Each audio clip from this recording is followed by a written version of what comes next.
Oke. Nah, sekarang kita masuk ke mengenal tentang grafologi itu sendiri. Ya, jadi menurut saya ini penting sekali ya gitu sekali lagi karena apa? Suka banyak pertanyaan-pertanyaan yang muncul berkaitan sama grafologi ini sendiri ya. Dan tentu kalau misalnya Anda mau jadi grafolog profesional ya Anda harus tahu basic-basicnya ya gitu. Nah, di sini sambil perkenalan dulu ya karena kebetulan seminggu ini alhamdulillah banyak sekali yang daftar ya gitu. Mungkin ada yang belum kenal siapa sih yang ngomong di depan ini ya gitu. Saya namanya Sibli Afifi Ahmad Mulahela, cuman dipanggilnya Kang Afif ya gitu. Dari Bandung ya gitu.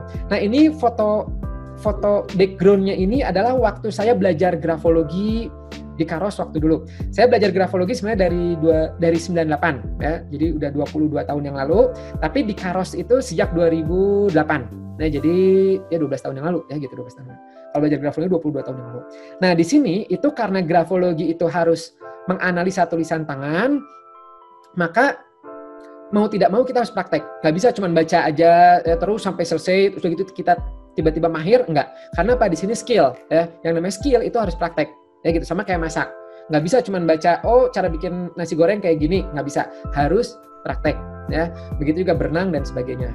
Nah, di sini ini kalau Anda lihat ini tulisan-tulisan tangan nih. Ya, tulisan-tulisan dan bukan di meja aja, saya menempelkan di tembok juga. Jadi tembok-tembok ini saya tempelkan. Jadi ketika lagi belajar, misalnya analitis, ya gitu. Nanti, oh tandanya gini, saya coba cek bener nggak, ya gitu. Dan disarankan tulisan-tulisan yang Anda analisa ini untuk belajar itu yang Anda kenal dulu, ya, untuk mengecek apakah sesuai atau tidak. Misal Anda ngelihat ada titiknya, i-nya pakai titik. Ya, nah pada si A itu kan kalau I pakai titik itu artinya detail. Kemudian Anda lihat pada si A dia I-nya pakai titik dan yang Anda kenal dia memang pakai apa dan dia itu detail gitu. Ya udah berarti lolos checklist sesuai ya dengan yang kita kenal. Nanti kadang-kadang suka ada si B misalnya I-nya pakai titik tapi yang kita kenal dia suka sembrono. Detail tuh suka dilewat. Nah, berarti kan nggak sesuai tuh antara tanda dengan realita. Itu Anda kasih tanda tanya. Ya, tanda tanya. Kenapa nih? Di tulisan tangannya ada, tapi di realitinya itu nggak ada. Ya. Nah, itu Anda kasih tanda, nanti akan terjawab ketika kita belajar dinamika. Nah, itulah pentingnya dinamika. Ya gitu, penting banget. Kadang-kadang di antara tulisan, kalau nggak belajar dinamika ya, kalau fragmental itu, tulisan dan realitinya itu berbeda. Kalau kita tidak belajar dinamika, kita akan kebingungan dan salah nanti interpretasinya, gitu ya.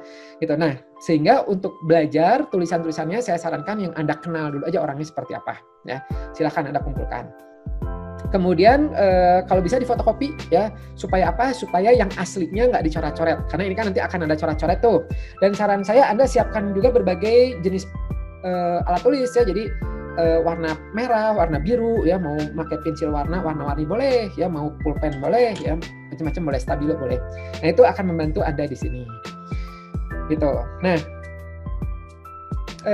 saya latar belakangnya itu psikologi, S1-nya di Unisba, ya, S2-nya di Unpad, ngambil penjurusannya klinis dewasa. Yang menarik adalah dulu sebenarnya saya masuk psikologi, cita-citanya bukan mau menjadi psikolog, tapi adalah menjadi grafolog. Ya. Karena apa? Saya tahu grafologi itu lebih dulu dibandingkan saya tahu psikologi. Ya, jadi saya tahu grafologi tahun 98 waktu itu saya SMA. Setelah itu baru saya tahu ada psikologi. Ya kebalik ya gitu. Nah dulu saya tahu grafologi dari tulisannya Pak Nimpuno almarhum ya, beliau salah seorang dosen besar juga ya, ini yang saya hormatin ya gitu. Beliau salah seorang ahli grafologi di Indonesia pada masa itu ya gitu. Beliau belajar ke Jerman, ke Belanda ya, kemudian kembali ke Indonesia dan ngajar juga di Unpad ya gitu. Nah, salah satu tulisan beliau itu menginspirasi saya ya di majalah Intisari waktu itu. Jadi saya ngelihat, kok bisa ya gitu, dari tulisan masa sih bisa menggambarkan kepribadian. Kemudian saya coba tes teman-teman saya di sekolah. Saya minta teman-teman nulis ya, dan saya kaget karena apa? Ternyata kok sesuai ya gitu, meskipun itu masih fragmental ya gitu. Jadi misal nih di majalah tersebut ya, jadi Pak Nimpuno nulis contoh-contohnya, misal kalau ada tulisan kecil-kecil ya, coba menurut Anda kalau tulisan kecil-kecil extrovert atau introvert? Biasanya karena introvert ya gitu. Nah, saya cek ke teman itu ternyata benar. Teman saya yang duduk di depan ya, yang sendiri gitu, ternyata dia ya apa yang tulisannya kecil-kecil, apa dia menyendiri, kalau istirahat juga sendiri, tulisannya kecil-kecil. Beda sama orang yang rame, yang wah, mudah sosialisasi, ternyata tulisannya gede-gede. Kok nyambung gitu. Kemudian coba tebak-tebakan lagi. Kalau tulisannya ditekan, nah berarti energinya kuat atau lemah? Biasanya kuat ya, energinya kuat. Kalau bekerja sebaiknya kerja di lapangan atau di belakang meja? Biasanya di lapangan ya gitu. Nah, begitu juga dengan yang saya lihat ya gitu. Jadi, kok teman-teman yang tulisannya ditekan itu ternyata dia kalau istirahat tuh pengennya main bola, main basket, bahkan di kelasnya sendiri tuh nggak bisa diem. Ya, beda sama yang tekanannya ringan ya, relatif lebih anteng gitu. Kemudian satu lagi, kalau nulis huruf I titiknya suka dilewat, menurut Anda untuk akunting cocok atau kurang cocok? Jawabannya kurang cocok ya gitu. Karena apa? Karena ya kelihatannya meskipun kelihatannya sepele ya titik-titik aja, tapi ketika itu berulang kali berarti menjadi habitnya dia. Ya gitu. Nah, bukan berarti nggak bisa detail ya, tapi otomatis dia harus sering-sering melakukan cross check gitu. Dia lebih umumnya adalah yang global, yang konsep, yang global, yaitu yang secara keseluruhan gitu. Nah, akhirnya setelah itu saya coba tanya ke Pak Nimpuno, saya coba cari ini siapa yang nulis ya gitu, orang mana? Oh ternyata orang Bandung, untungnya orang Bandung ya. Dulu masih jarang, Google itu baru lahir ya tahun 98. Jadi masih Alta Vista nyari ini siapa gitu. Saya datengin gitu, rumahnya di Dago ya gitu. Akhirnya saya datengin dan beliau menyebutkan kalau mau belajar grafologi ya ketemu ya, alhamdulillahnya waktu itu ketemu, baik ya gitu. Beliau menyarankan kalau mau belajar grafologi itu disarankan belajar di Eropa atau di Amerika. Nah, kenapa? Karena Eropa itu banyak penelitian-penelitian grafologi itu di Eropa, apalagi Prancis. Ya, pertama-tama Prancis, kemudian ke Jerman. Nah, kemudian kenapa Amerika? Karena waktu pas Hitler berkuasa, Perang Dunia, banyak tokoh-tokohnya itu yang pindah ke Amerika. Ya, contohnya kayak Milton Bunker, Bu Erika Karos itu orang Jerman, tapi dia pindah ke Amerika karena nggak nyaman di Eropanya itu sendiri, di Jerman nggak nyaman, gitu. Ya udah lah gitu. Akhirnya saya coba cari. Nah kemudian beliau menyarankan kalau mau jadi grafolog disarankan mengambil psikologi karena grafologi itu kental dengan psikologi. Kita harus tahu tentang kepribadian. Gitu ya, makanya akhirnya saya mengambil psikologi waktu itu. Muncul pertanyaan, Kang, berarti yang belajar grafologi itu harus psikologi? Nah, jawabannya adalah tidak, ya gitu. Tapi, nah, jadi bukan tidak titik ya, tidak, tapi harus mengetahui dinamika kepribadian. Kenapa? Karena gini, ini yang menarik. Penelitian grafologi, ya, dulu itu bahkan mulai diteliti, bahkan dulu awal-awalnya tidak berkaitan sama psikologi, awal-awalnya. Bahkan dari berbagai kalangan itu mempelajari grafologi. Nah, cuman karena dia itu ternyata erat kaitannya sama personality, maka secara keilmuan dia akhirnya masuklah di bawah bidang keilmuan psikologi. Dan gini, kalau psikologi, latar belakang psikologi, selama kuliah itu udah tahu tentang kepribadian, dinamika. Sehingga ketika belajar grafologi itu udah tahu dinamika seperti apa, kepribadian seperti apa, dan biasanya hati-hati. Psikolog itu diajarin waktu kuliahnya untuk hati-hati, tidak mudah menjudge. Ya, tidak mudah, oh kamu kayak gini, oh kamu kayak, nah itu enggak ya. Ada kode etiknya, ya, etikanya bagaimana dalam mengolah laporan, mendinamikakan dan sebagainya, gitu ya. Nah, Kang kalau seperti itu, kenapa tadi Kang Afif bilang grafologi itu berarti boleh non psikologi? Karena khusus untuk yang grafologi Karos, nah ini hebatnya Bu Erika Karos. Bu Erika Karos itu latar belakangnya luar biasa ya, psikolog iya, ya ahli bahasa juga iya dan sebagainya, makanya pedagog juga iya, guru juga iya. Jadi makanya literaturnya dia, bahasanya dia tuh enak banget. Beliau itu meramu materi-materinya ini makanya banyak banget, itu udah dimasukkan materi-materi psikologinya yang khusus grafologi. Jadi minimal dengan mempelajari grafologinya Karos ini, dinamika kepribadian tuh kurang lebih bisa. Tapi bukan berarti menjadi psikolog ya, bukan berarti bisa alat tes yang lain, enggak. Minimal mah udah disiapkan, kalau grafologi aja mah bisa gitu ya. Nah, kalau Anda latar belakangnya psikologi berarti bagus banget ya gitu. Insya Allah akan lebih memudahkan untuk memahami dinamikanya. Oke, berikutnya saya ini ya, nah ini Pak Ima singkat aja ya. Saya belajar grafologinya selama 4 tahun ya. Dulu namanya ISHA, angkatan-angkatan lama kita masih ISHA ya, International School of Hypnotic Analysis, sekarang udah Karos. Nah, alhamdulillah waktu 4 tahun ini, jadi saya juga lama ya lulusnya. Jadi tenang aja Anda yang belum lulus itu di sini. Saya juga 4 tahun, tapi dulu distance learning, nggak ada yang ngajarin seperti saya ini, nggak ada ya, belajar. Nah, tapi saya tipe orang yang suka untuk bolak-balik buku dan sebagainya, dan alhamdulillah waktu 2012 itu saya lulus, dapat predikat lulusan terbaik di dunia ya. Sehingga sebulan setelah saya lulus, saya diminta oleh Bu Erika Karos untuk menjadi perwakilan di Indonesia. Wah, kaget dong, waduh, baru lulus gitu kan, wah diminta perwakilan, yaudah oke, bismillah gitu. Nah itu di sini ya, dan ternyata animonya itu tinggi banget ya, sehingga tidak lama setelah itu saya diangkat menjadi Asia dan sekarang ya sedunia, ya gitu. Nah ini Bu Erika Karos ya, beliau ini luar biasa sekali ya, jenius banget ya. Kalau di dunia fisika itu ibaratnya ini nih kayak Albert Einstein. Kalau saya suka membayangkannya kayak Albert Einstein. Jadi mumpung beliau masih ada gitu kan gitu, ya udah ya ilmunya itu luar biasa dan banyak komunikasi gitu, pinter banget. Bahkan kemarin ada yang nanya pun saya masih suka nanya, masa aku Bu Erika kalau Inte gimana ya gitu ya. Nah beliau menjelaskannya tuh enak banget itu di sini. Nah ini latar belakangnya ya, nih doktor di psikologi dan pendidikan, master art di bidang bahasa, political science dan sebagainya. Nah, jadi luar biasa. Bukunya banyak banget ya, dan ini semuanya ada di tempat saya di kantor Grafologi Indonesia. Nah, jadi Grafologi Indonesia itu mungkin bisa dibilang salah satu tempat koleksi buku grafologi terlengkap di Indonesia. Ada ratusan buku-buku grafologi yang mungkin tidak Anda temukan di tempat lain, itu ada di tempat kami ya gitu. Bahkan Bu Erika itu suka juga ngirim buku-buku ya, dan bahkan ada beberapa siswa lama dari luar negeri yang ayahnya atau ibunya itu dulu praktisi grafologi, cuman karena sudah tidak dipakai, itu bukunya tuh dioper ke Bu Erika Karos dan dioper ya rezeki gitu kan gitu, dikasih ke saya. Gitu. Nah, itu jadi kalau misalnya Anda mau, Anda boleh datang ke kantor kami baca-baca buku itu silahkan aja ya. Mau bikin skripsi, penelitian grafologi silahkan aja ya. Kami suka membantu, suka kami support ya untuk yang melakukan penelitian grafologi. Penelitian grafologi Indonesia masih sedikit ya, jadi kalau ada itu bagus banget. Nah, 2012 saya diangkat menjadi perwakilan di Indonesia dan animonya tinggi sekali. Ini angkatan-angkatan awal ya, dan sampai sekarang alhamdulillah masih suka komunikasi. Ya, itu senangnya di Karos di Grafologi Indonesia tuh alhamdulillah kita kekeluargaannya bisa dibilang cukup tinggi ya gitu. Jadi akrab lah gitu ya. Meskipun saya jujur ya gitu suka kadang-kadang lama menjawabnya, tapi alhamdulillah kekompakan di grupnya itu tuh ya kebayangnya di grup aja tuh kenalan ketemu lagi ini apa dan sebagainya. Harapannya itu oh ya komunitas ini lagi diproses ya, sebentar lagi jadi. Kalau sudah jadi nanti Anda join ya di komunitas Grafologi Indonesia. Insya Allah nanti jadi saya itu berharapnya kita semua jadi kayak kalau di kedokteran mah ID ya gitu. Jadi antara satu dokter dan dokter lain meskipun beda universitas, beda latar belakang dan sebagainya, tapi akrab, saling merangkul. Ya, nggak mau saling jelek-jelekan, saling wah itu nggak betul ini nggak ya gitu. Kita mau merangkul semuanya jadi grafologi itu berkembang. Dan alhamdulillahnya yang ya di Bandung, Jakarta, Surabaya itu aktif banget ya gitu. Ada yang di Palembang, ada yang di Medan, itu grup-grupnya tuh aktif banget ya alhamdulillah gitu. Kemudian 2013 ini menjadi perwakilan se-Asia. Ya, kemudian 2013 juga kita diundang ke Jerman ya, ini dengan tim dulu namanya NS ya, Nimpuno Sutarjo, dan ini membentuk juga akhirnya ada Motekar. Nah, Prakasa dari Motekar. Jadi kalau Anda pernah dapat email atau WhatsApp dari Motekar ya itu kami juga ya gitu.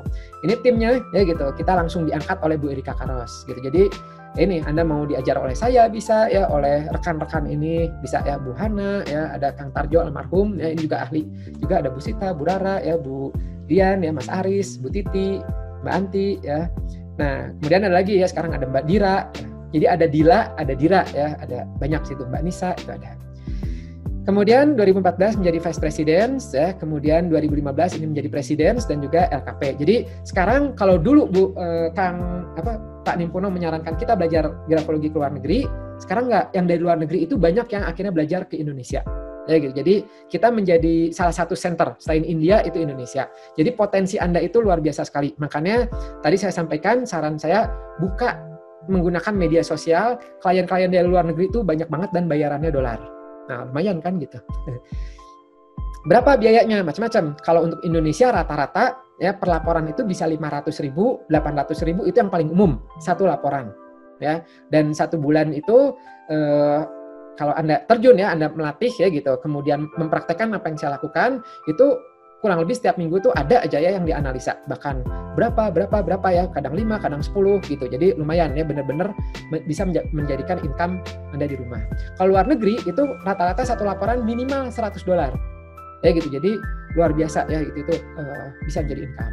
Kemudian ini saya juga seorang ayah ya. Oke, itu perkenalannya ya. Perkenalannya 10 menit ya. Nah, sekarang kita masuk materi.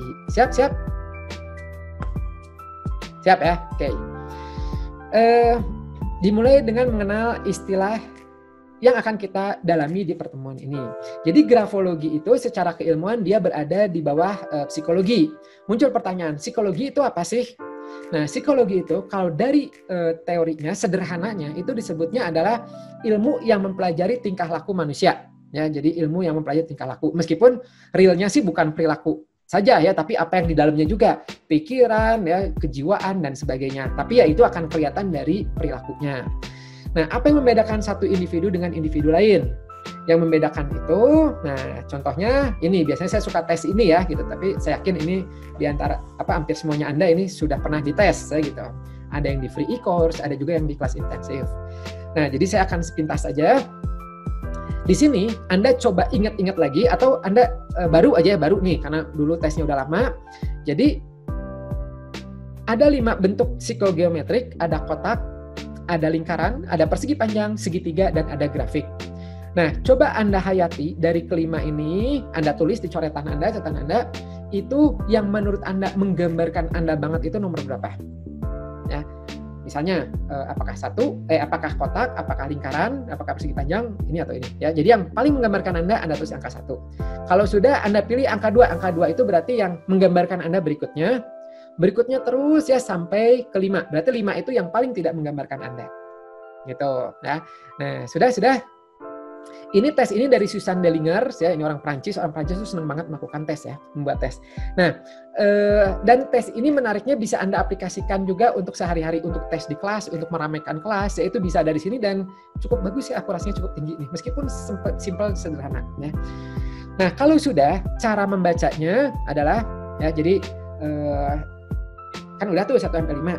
Nah, karakter seseorang itu, ya, karakter Anda ya itu biasanya kelihatan dari pilihan nomor 1 dan 2-nya Anda. Ya, jadi 2 pilihan pertama itu biasanya kenapa Anda pilih itu? Karena kan ada dalam dirinya Anda itu yang mengarahkan itu, ya gitu. Wah, ini kayaknya apakah menurut Anda bagus, apakah wah menurut Anda ini keren, atau wah ini gue banget gitu. Nah, itu dari dalam diri Anda ya. Jadi 2 pilihan pertama itu bisa menggambarkan Anda. Seperti apa? Nah, kita lihat di sini. Biasanya yang milih bujur sangkar, ya ini ada plus minusnya ya. Plusnya itu, ini saya mengambilnya itu adalah yang ekstrimnya, ya, yang ekstrim gitu. Jadi deskripsi ekstrim. Bisa jadi Anda misalnya nih, yang bujur sangkar itu adalah terorganisir, ya tapi belum tentu Anda organisirnya 100%, enggak. Ya, bisa jadi 80, ya 90 gitu, itu bisa ya. Saya ambil titik ekstrimnya.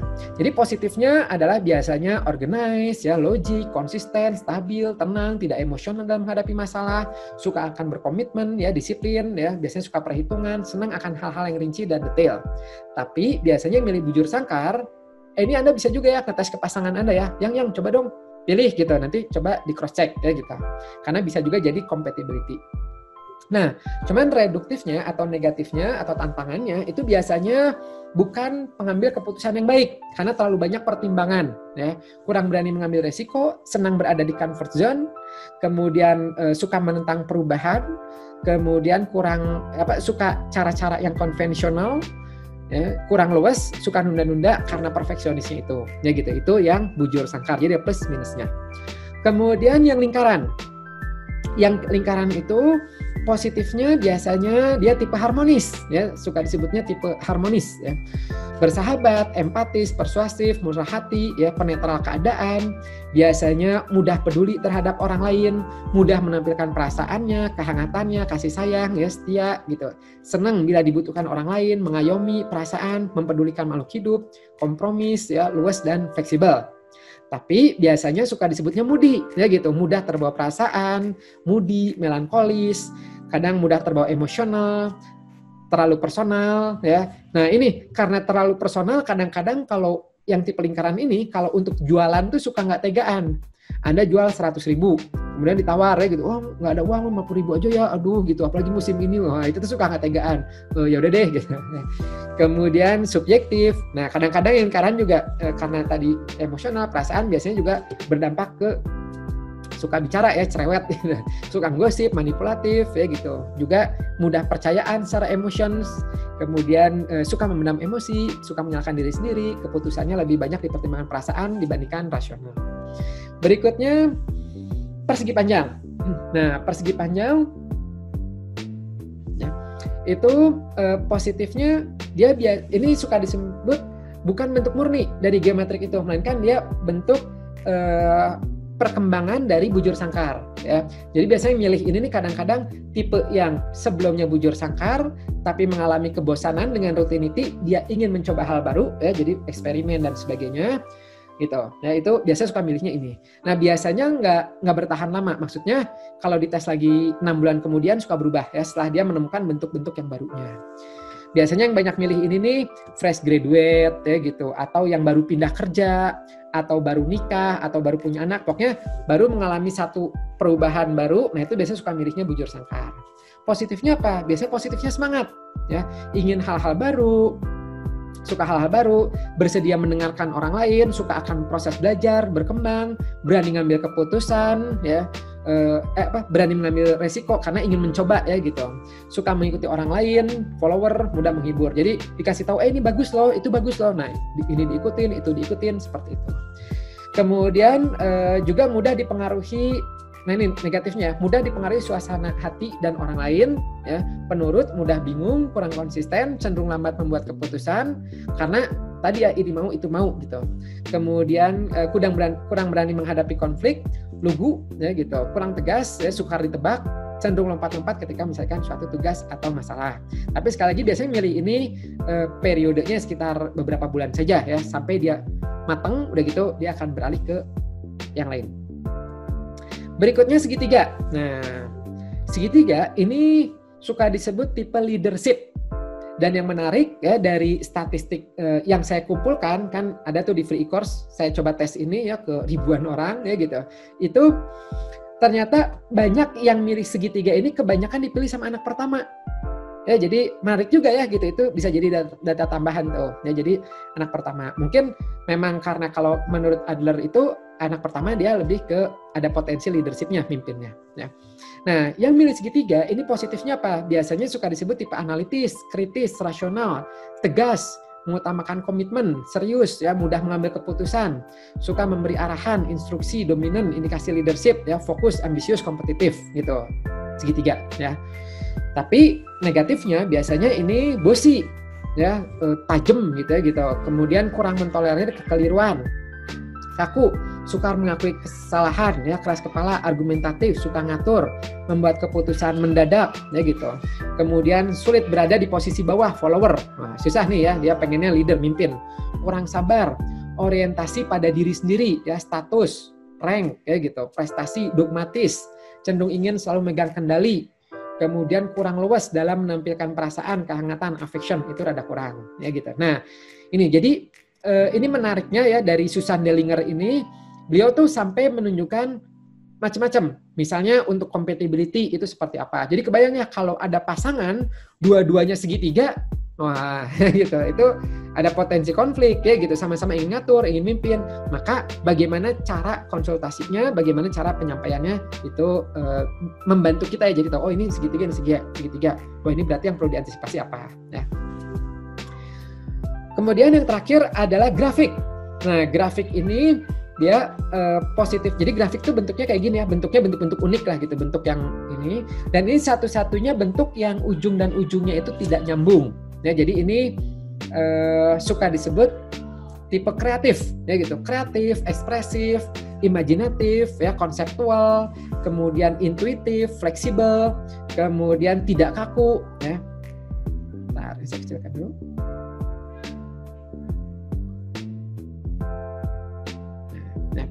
Tidak kaku, ya suka berpikir hal-hal baru, orisinil, suka menemukan ide-ide baru, antusias, spontan, senang akan peraturan yang longgar, ya nggak kaku gitu ya, nggak terlalu organized, dapat menerima ide baru dan jarang menghakimi orang lain. Nah, cuman negatifnya biasanya seperti ini tuh kurang teratur, ya gitu, berantakan, eksentrik, gak malu-malu, ya kurang realistis, logik.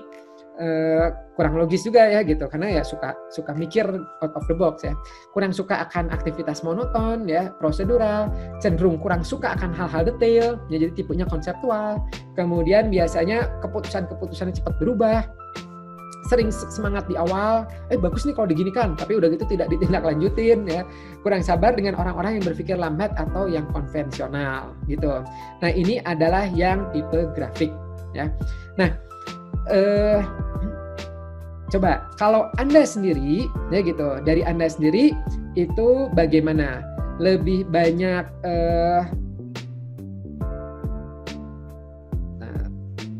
lebih banyak yang sesuai dengan deskripsi itu atau lebih banyak yang tidak sesuai? Sesuai atau tidak? Ya, biasanya kalau dari penelitiannya Mbak Susan Dellinger itu ya, orang Perancis itu sekitar 85%-nya itu sesuai. Ya gitu, sesuai. Nah, 15% yang tidak sesuai ditanya tuh sama penelitinya itu, ya gitu. Jadi, kenapa tidak sesuai? Ternyata yang tidak sesuai itu ketika milih itu bukan mana yang menggambarkan saya, ya gitu. Tapi lebih menurut saya mana yang keren banget gitu. Itu pertama, ya gitu. Jadi misalnya saya tipe lingkaran, tapi wah itu kayaknya segitiga bagus tuh, yaudah milih segitiga gitu. Jadi ingin menjadi segitiga itu. Kemudian yang kedua itu biasanya yang tidak sesuai itu dipengaruhi oleh faktor-faktor kejadian pada saat itu. Misal abis nonton film Avenger, ada Iron Man atau apa, ada segitiga, wah berarti milihnya segitiga. Nah gitu ya, itu bisa mempengaruhi juga. Tapi kurang lebih hampir 85%-nya itu positif. Maksudnya nyambung ya gitu, sama. Dan menariknya ini bisa Anda pakai, tes sederhana ini suka saya pakai juga untuk selain untuk kalau di acara ya untuk meramaikan acara ya gitu. Juga untuk kalau ada yang konsultasi pasangan, compatibility ya. Jadi sebelum tulisan tangan ya, sebelum dianalisa, saya coba jadi selain mengumpulkan tulisan tangan, saya juga meminta mereka untuk mengisi form tersebut ya. Nih contohnya kurang lebih seperti ini ya. Contoh ya, ini saya tunjukkan pasangan bahasa Inggrisnya apa? Compatibility ya. Form. Ini mah contoh aja ya gitu. Anda bisa bikin sendiri boleh ya. Nah, kayak gini ya gitu. Jadi silakan ya compatibility ya, ini untuk tes simple ya, tes singkat gitu aja tulisannya. Nah ini ya nama apa ya, urutkan 5 dari 1 sampai 5 kita. Nanti pasangannya juga. Nanti kita lihat tuh ya. Contoh misalnya kalau dua-duanya segitiga, dua-duanya bujur sangkar, berarti positifnya apa, negatifnya apa. Contoh misalnya ya positifnya berarti lebih cenderung suka dengan keteraturan. Tapi yang perlu diantisipasi adalah ketika ada perubahan-perubahan dadakan, dua-duanya bisa jadi panik gitu. Dua-duanya segitiga tadi udah ya, positif negatifnya. Dua-duanya grafik, sama-sama mungkin sama-sama berpikirnya out of the box dua-duanya. Tapi ya itu yang perlu diantisipasi adalah berarti manajemennya harus dilatih ya gitu. Koordinasi keuangan ya gitu. Kemudian misalnya nabungnya bagaimana, nah itu tuh harus dilatih ya gitu. Begitu juga kalau misalnya berbeda, misal pasangannya satu bujur sangkar, satu grafik, kan itu di satu sisi memang bisa saling melengkapi ya gitu, saling melengkapi. Tapi di sisi lain bisa jadi nantinya menjadi konflik juga ya gitu. Jadi yang satu itu naruh sendal itu rapi ya, yang bujur sangkar, yang satu semaunya ya. Yang satu bikin agenda nanti Sabtu berarti agendanya ini. Yang ini mah udah gimana nanti aja gitu. Nah, itu tuh perbedaan-perbedaan yang kalau tidak disadari sejak dini takutnya bisa menimbulkan konflik di kemudian hari gitu ya. Jadi ini bisa membantu Anda nih ya. Gitu. Ini contohnya. Oke, kembali ke materi. Mana tadi? Nah, ini ya. Itu jadi kepribadian itu akan kelihatan dari macam-macam ya. Dari cara milih itu bisa. Dari perbedaan pakaian itu bisa. Ada orang yang sukanya itu casual. Kuliah casual, ya kerja casual, ya gitu. Ada juga yang bawaannya itu lebih senengnya formal, ya pakai jas gitu, pakai dasi. Bahkan di rumah juga kalau bisa pakai jas ya gitu, mau tidur juga kalau bisa pakai jas, enggak ya gitu. Nah itu ada seperti ini karena bawaan dari diri. Ada yang menampilkannya itu karena kepribadiannya sehingga dia selalu menampilkannya serius ya. Ada yang kebalikannya, tampilannya cheerful. Nah perbedaan-perbedaan itu disebabkan apa? Yaitu disebabkan personality, kepribadian. Apa arti personality? Personality itu kan kalau bahasa Inggrisnya personality. Nah ini menarik nih. Ada yang bilang, oh personality itu asal katanya person ya. Jadi artinya person, orang, ilmu tentang orang. Ada juga yang bilang, enggak, personality itu latar belakangnya persona. Ya, jadi dulu itu ya tulisannya tuh topeng ya gitu. Jadi apa yang ditampilkan ya gitu. Nah itu adalah siapa dia gitu. Nah kalau kita mengutip dari kamus psikologi, kepribadian atau personality itu artinya adalah ini, bagaimana seseorang berbuat, berpikir dan merasakan ya. Jadi kalau bahasa Inggrisnya doing, thinking and feeling. Makanya tes kepribadian, psikotes itu biasanya nggak jauh-jauh dari memprediksi ini ya, bagaimana apa yang akan dia lakukan kalau dalam situasi seperti ini ya, diprediksi ke situ ya, apa yang akan dia pikirkan, mampu nggak dia mikirnya kalau misalnya dia dengan pola seperti ini, apa yang akan dia rasakan. Contoh misalnya orang introvert. Nah kita bisa prediksi tuh kalau ada reuni ya gitu, kebayangnya dia akan seperti apa kan gitu ya, apakah dia akan meramaikan suasana atau dia akan cenderung milih tempat yang cenderung aman ya gitu, nanti fokusnya pada handphone atau pada 1-2 teman aja gitu. Nah kita kan memprediksi ya. Atau tes IQ misalnya, IQ juga itu termasuk bagian dari kepribadian ya, salah satu aspeknya. Jadi kayak misalnya IQ dites, oh dengan IQ segini kita prediksi bisa nggak dia untuk kuliah S2 atau S3, yang mana S2 S3 itu lebih banyak nanti konsep-konsepnya ya. Oh dengan IQ segini mungkin akan lebih baik diarahkan ke yang praktikal ya gitu, yang mungkin yang lebih ke praktek dibandingkan ke keilmuannya gitu. Nah itu kita bisa prediksi di situ ya gitu. Nah khususnya apabila dia berhubungan dengan orang lain atau menanggapi suatu keadaan gitu ya. Nah kepribadian ini mencakup berbagai hal ya, kebiasaan, sikap dan sifat yang dimiliki oleh seseorang. Nah kadang suka ada yang nanya tuh, kepribadian sama kebiasaan itu sama atau beda sih ya? Kepribadian sama perilaku tuh sama atau beda sih gitu ya? Nah jawabannya adalah sama atau beda? Jawabannya berbeda ya, meskipun salah satunya adalah unsur dari meskipun perilaku adalah unsur dari kepribadian.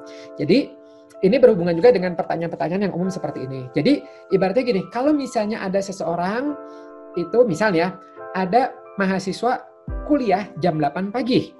Ya, di pertemuan pertama mahasiswa ini datangnya jam 8 seperempat. Jadi telat tuh. Ya, di pertemuan pertama dia telat. Maka udah masuk kepribadian dia telat atau belum kepribadian? Jawabannya adalah belum. Karena kan baru 1 kali, kita belum tahu, ya gitu. Kita menyebutnya baru perilaku dia pada hari itu dia telat, ya gitu. Jadi perilaku. Nah kemudian pas besoknya dia telat lagi jam 8.15, besoknya dia telat lagi, besoknya dia telat lagi. Nah berarti udah masuk kepribadian atau belum? Jawabannya belum, tapi kebiasaan, ya gitu. Jadi kebiasaan di situ, ya gitu. Ini telat, ya nonton bioskop telat, ini telat. Oh kebiasaan dia mah telat. Ya. Nah, kapan dia masuk ke kepribadian? Yaitu adalah ketika sama dia diinternalisasi. Ketika menurut dia, oh itu mah nggak apa-apa, itu mah santai, oh itu mah. Nah, itu maka ya udah ada unsur emosi dan sebagainya, maka memang personality dia, ya karakter dia itu tipe telat. Ya. Jadi, nah ini suka ada pertanyaan nih, Kang bisa nggak kita merubah kepribadian dalam 1 atau 2 hari? Jawabannya nggak bisa. Karena merubah habit saja, merubah kebiasaan saja, itu nggak bisa 1 hari 2 hari, baru merubah perilaku. Ya, jadi untuk merubah kebiasaan itu, kalau dari penelitian ya ada banyak ya penelitian-penelitiannya. Ada yang menyebut harus melewati 20 hari, ya rutinity, ada 25 hari, ada 30 hari dan sebagainya. Cuman rata-rata kurang lebih 25 hari. Jadi misalnya Anda mau merubah kebiasaan bangun pagi, ya yang tadinya bangun jam 7 ingin bangun jam 5, ya maka Anda harus melewati 25 hari itu, ya gitu. Membiasakan gitu. Nah itu biasanya bisa nanti hari ke-26, 27 meskipun nggak pakai alarm bisa dengan sendirinya ya. Nah tapi setelah itu akan kembali lagi bangun jam 7 lagi ya kalau tidak Anda paksa untuk diinternalisasikan ya. Jadi why-nya ya, faktor kenapa Anda harus bangun paginya itu harus kuat diinternalisasikan. Oke, saya bangun pagi, oh saya merasa lebih sehat, oh saya ini, oh saya harus ini. Nah ketika itu diinternalisasikan maka bisa jadi setelah itu akan terus menerus. Tapi kalau itunya kurang, maka bisa jadi kembali lagi. Sama kayak bulan puasa kalau di Muslim. Bulan puasa itu kan 1 bulanan, ya 25 harian sampai 30 hari. Ya, makanya banyak yang setelah 30 hari udah puasa kembali lagi tuh. Ya, kan itu periode melatih akhlak, melatih kebiasaan dan sebagainya, sabar, syukur dan sebagainya. Ada yang setelah itu menjadi baik. Karena apa? Ketika puasanya itu dia internalisasikan. Oke, selama bulan ini saya mencoba berubah menjadi lebih baik. Oh ya, seperti ini, seperti itu, sehingga terus menerus. Tapi yang menganggap itu biasa aja, hanya perilakunya saja, maka ya kembali lagi, ya gitu. Nah itu ada di situ. Yaitu perbedaan perilaku, kebiasaan dan kepribadian. Nah, kepribadian ini dibentuk oleh apa? Oleh 2 hal secara garis besar ya, yaitu adalah genetika. Ya, ini penelitiannya banyak, terutama anak kembar, ya anaknya kembar, yang satu diasuhnya oleh orang tuanya di kota, yang satu oleh kakek neneknya di desa. Lingkungannya berbeda, tapi yang menarik adalah ketika dewasa, ternyata anak ini tuh memiliki karakter yang sama. Wah, gitu. Jadi menurut ahli-ahli genetika ini, kepribadian dipengaruhi oleh genetika. Ya. Nah, ahli lain menyebutkan bahwa anak itu kepribadian itu dipengaruhi oleh lingkungan. Ya, ini ahli-ahli behavioris, ya banyak yang mereka itu fokusnya ke lingkungan. Ini pada waktu dulu ya, pada waktu dulu. Nah, bahkan disebutkan bahwa sini kirimkan aja anak-anak dari berbagai orang tua. Ya, saya bisa membentuk mereka menjadi apa? Mau dijadikan karakternya pemimpin, ya, mau jadi dokter, mau jadi apa itu bisa dengan metode lingkungan, adat istiadat dan sebagainya itu diarahkan untuk membentuk ini. Dulu seperti itu, ya dulu masih kebagi dua kelompok. Tapi sejak tahun 2000, ya itu APA ya Association Psikiatri ya gitu. Amerika ya, American Psychiatric Association itu mengumpulkan semuanya dan menyepakati bahwa ternyata nggak bisa berdiri sendiri ya, kepribadian ya pasti dipengaruhi oleh genetika dan juga oleh lingkungan. Gitu. Jadi dua-duanya itu berpengaruh dengan American Psychology Association ya, APA. Itu jadi dua-duanya. Nah, sehingga ini penting nih informasi buat kita atau Anda yang konsultan sebagai konsultan keluarga ya atau pasangan yang akan menikah.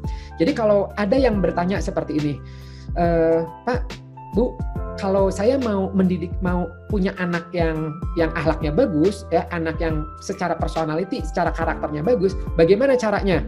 Nah, maka langkah nomor 1 ya adalah persiapannya bukan setelah anak itu lahir, tapi kapan? Yaitu sebelum menikah, ya ketika memilih pasangannya gitu. Cari dulu pasangan-pasangan yang memang secara genetika dan lingkungannya bagus, secara personalitinya tuh bagus, ya gitu. Jadi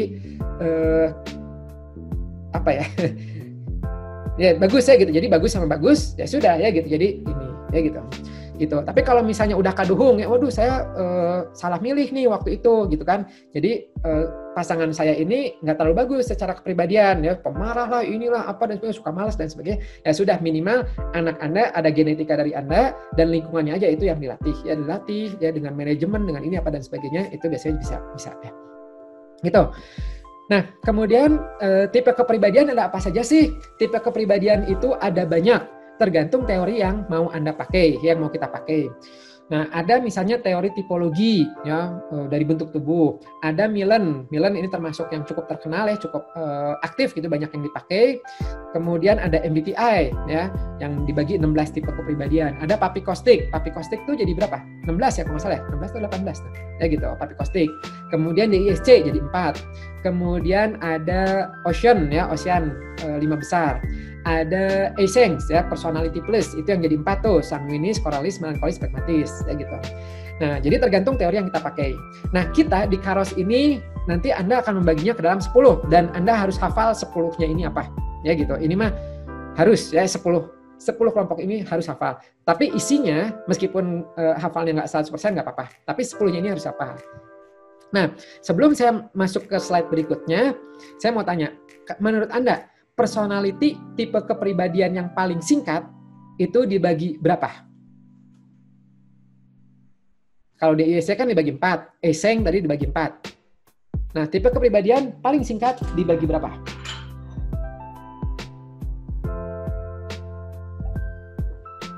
Iya, ya. Betul, jawabannya 2. 2. Yang paling umum adalah introvert dan extrovert. Ya gitu, paling simpel. Nah, sekarang kita lihat yang 10 aspek Kairos ini yang harus Anda hafal, ya gitu. Yaitu apa saja? Nah, kita lihat di sini ya, sambil saya jelaskan satu-satu, ya mau Anda sambil coret-coret boleh. Anda yang sudah mendapat bundelnya, Anda boleh sambil coret-coret ya. Jadi coret-coretnya itu contoh bundel tuh kayak gini.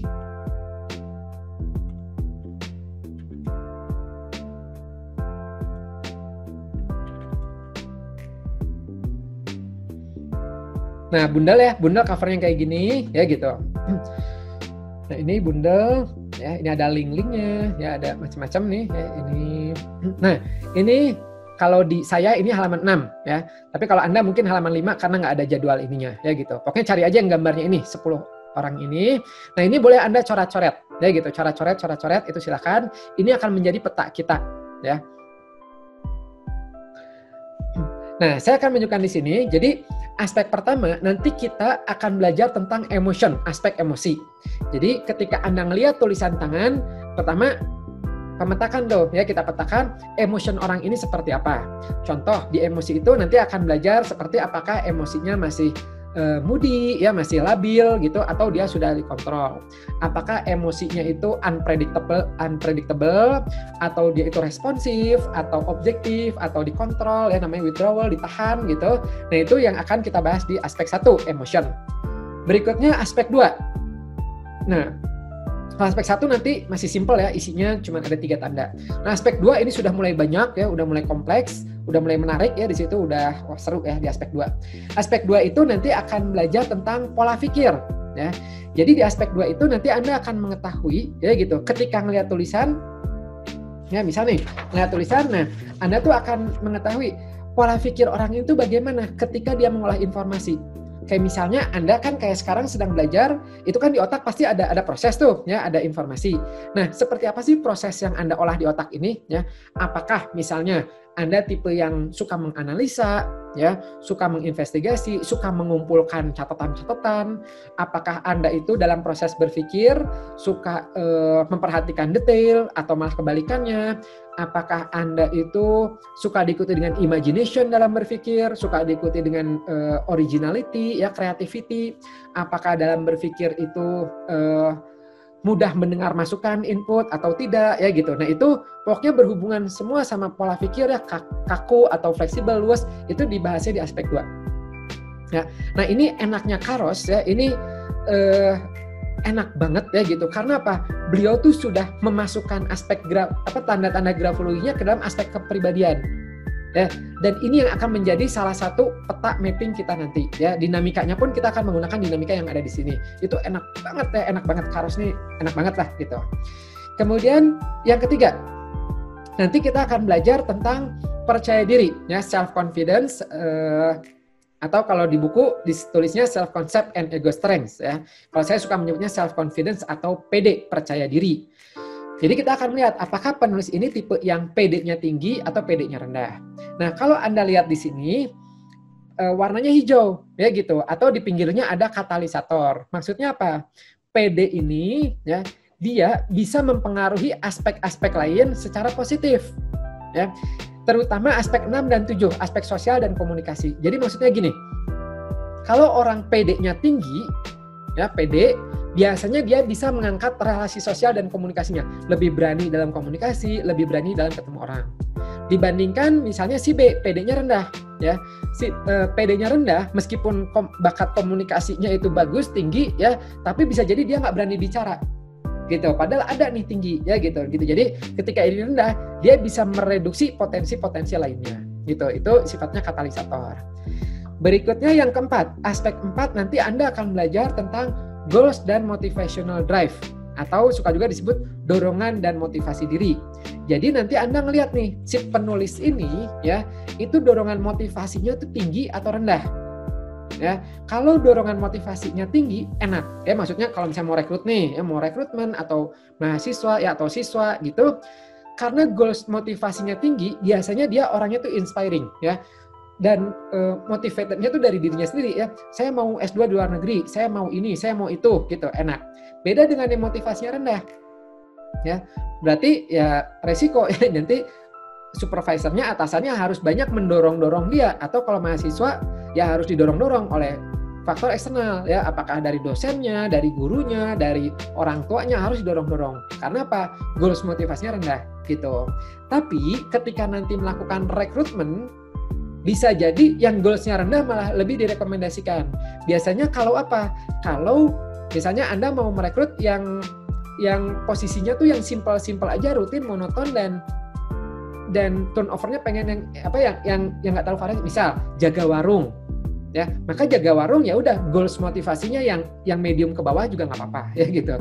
Dibandingkan yang tinggi nanti malah pengennya dia berkembang terus ya gitu, pengennya pindah ya gitu.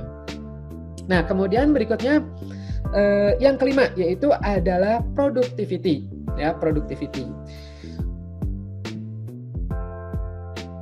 Oke ya. Nah, productivity itu kita akan melihat bagaimana produktivitas penulis ya. Jadi kalau 4 itu masih menggambarkan semangatnya dia, motivasinya, kalau 5 tuh biasanya udah kelihatan dalam perilakunya. Contoh, apakah dalam productivity dia diikuti dengan energi atau energinya lemah? Apakah dalam productivity dia tipe yang organized, ya, nanti kelihatan tulisannya rapi gitu, atau dia enggak, ya. Apakah dalam productivity dia memperhatikan detail atau tidak? Apakah dalam productivity dia tipe orang yang persisten, yang tekun atau bukan? Apakah dia yang atau jangan-jangan dia suka nunda-nunda, prokrastinasi, atau dia suka malah kebalikannya, impasien, nggak sabaran, ya gitu. Nah, jadi kita bisa ngelihat bagaimana productivity-nya dia, ya gitu. Jadi enak banget ya. Dan kalau misalnya ada kekurangan, ya gitu, kita bisa, kan biasa kalau dalam bikin laporan tuh, selain menggambarkan kepribadian, kita juga suka diminta memberi rekomendasi. Ya, jadi apa nih rekomendasi yang perlu diperbaiki, kan gitu? Apa yang perlu dikembangkan? Itu mudah sekali dengan ini, ya. Oke, berarti ini yang perlu dilatih adalah aspek 4-nya, misalnya gitu, ya, dengan cara seperti apa, ya. Kalau misalnya 5, ya udah 5-nya seperti apa? Yang perlu dipertahankan mana, gitu. Jadi enak banget, ini enak banget ya. Nanti akan kerasa tuh ketika kita masuk materi, ya, saya akan memberikan contoh-contoh latihan, ya gitu. Itu enak banget dengan Kairos ini. Berikutnya ke-6, itu adalah interpersonal relations dan social skill. Jadi di 6 itu kita akan melihat, ya, potensi orang itu apakah kalau mudahnya mah dibagi 2. Apakah dia itu tipe yang extrovert atau tipe yang introvert, ya. Gampangnya gitu. Ya. Nah, mana tadi materinya ketutup. Nah, gitu ya. Jadi gampangnya mah apakah dia itu extrovert atau introvert. Jadi kalau misalnya secara umum extrovert, misalnya kalau butuh untuk rekrutmen posisi sales marketing, ya mungkin Anda akan lebih merekomendasikannya yang ke arah extrovert, ya, yang responsif, ya, yang lebih minat sosialnya lebih tinggi, seperti itu, ya. Nah, 7. Di 7 kita akan membahas communication. Jadi 6 dan 7 ini sebenarnya rada-rada mirip, ya gitu, berhubungan sama sosial. Cuman 6 itu lebih ke minat sosialnya, ke extrovert introvertnya. 7 itu lebih ke communication skill, jadi lebih ke apa ya? Jadi apakah dalam komunikasi itu dia luwes atau tidak? Apakah dalam komunikasinya dia itu tipe verbal atau bukan? Apakah dalam komunikasinya dia itu yang mudah mendengarkan masukan opini, input, atau dia tipe yang cenderung satu arah, ya, yang argumentatif, yang nggak mau ngedengerin dari luar gitu. Ya, itu di aspek 7, ya. Berikutnya 8. 8 itu adalah bakat-bakat tambahan. Jadi di 8 itu nanti tanda-tanda yang secara umum positif, ya, tapi tidak masuk ke sini, itu dibahasnya di 8. Jadi misalnya apakah dia itu tipe rhythm, ya, kematangan emotion, ya, rhythm gitu. Sebenarnya bisa masuk di 1, cuman masuk ke 8. Kemudian apakah dia cultural interest, tertarik dengan kebudayaan, seni, masuknya 8. Precision masuk ke 8. Showmanship 8. Jadi banyak tanda-tanda positif lainnya itu yang dimasukkan di 8, ya. Kemudian kita masuk yang 9 dan 10.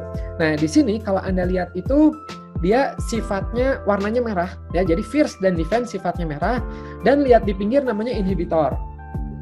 Jadi inhibitor itu apa?